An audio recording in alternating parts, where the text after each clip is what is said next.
Welcome. What's up, everybody? Welcome to the latest edition of Stephen A. Smith's podcast. Appreciate y'all tuning in. Got a lot of things on my mind. Obviously, I'm going to talk about Kobe a little bit. I'm going to talk about Major League Baseball's executive director for the Players Association, Donald Fear, stepping away from the game as expected in March. There's some things to say about him. Obviously, I'm going to do that. The NBA draft, I'm going to touch on that just a little bit, not too much, y'all. I'll let everybody else talk about all of that stuff ad nauseum because the draft is coming up this Thursday, but there's a few little tidbits I'll throw in there for you just to put that information out there. But let me get to my lead story on my podcast right now, and that is of Jayson Williams. Not Jay Williams, the former point guard for the Chicago Bulls, okay? Not White Chocolate, who used to star in Sacramento and then ultimately went to Memphis before going to the Miami Heat and winning the World Championship a few years back with Dwayne Wade and the D's with Shaquille O'Neal and Alonzo Mourning and those boys. I'm talking about Jayson Williams. I'm talking about the former New Jersey Nets. You know, the guy that hoodwinked the New Jersey Nets into giving them $86 million. The guy that John Calipari, the former coach of the New Jersey Nets, before he left for Memphis, can't stand. I'm talking about that Jayson Williams. I'm talking about the Jayson Williams that ended up shooting his limo driver, the Jayson Williams that was convicted in 2004 of trying to cover up the shooting death of his hired driver. Remember that guy, Costas Gus Christofi, at his mansion in Alexandria Township, New Jersey? I'm talking about that Jayson Williams. The same Jayson Williams who was acquitted of aggravated manslaughter. The same Jayson Williams where the jury ended up deadlocked on a reckless manslaughter count. That Jayson Williams, okay? The guy's been free on bail since the 2002 shooting. That's when it took place, y'all. That's 7 years ago. And this is a guy that gets over again. Why?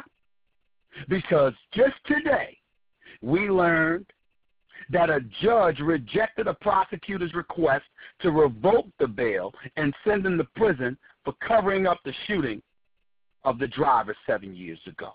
Jayson Williams continues to get over. And I don't like to see people understand there's something. I don't want to call for somebody to be thrown in prison. I'm not happy about that. I certainly don't want, I don't know how he looks now, but he used to be a pretty boy. I don't want pretty boys behind bars. We know what's going to happen to him if he ends up behind bars.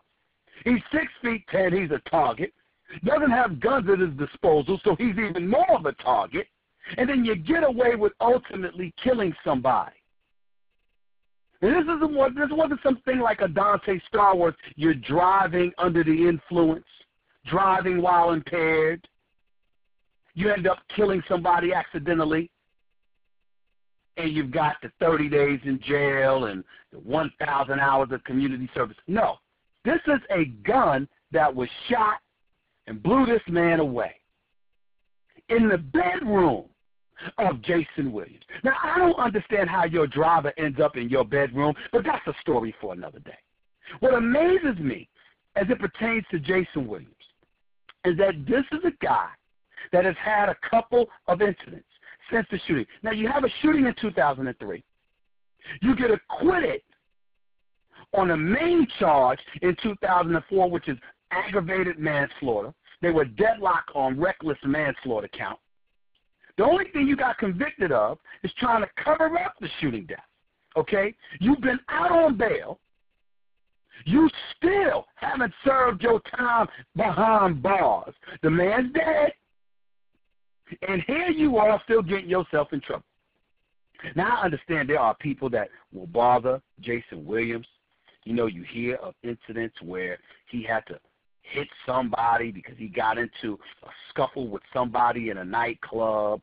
You hear about stuff like that. Another incident took place when he was in a hotel and got into it with somebody again. I understand all of that, people. Here's my question. What the hell is Jayson Williams doing out in the club? Somebody was killed. You fired a shotgun at somebody. You blew them away. You killed them. You've already been convicted of having covered it up. You still are not in jail, but you hanging out in a nightclub in Raleigh? You getting into incidences with people inside of hotel rooms? What the hell is going on? Now, let me be very, very clear. Jayson Williams should be in jail. Jayson Williams should be in jail.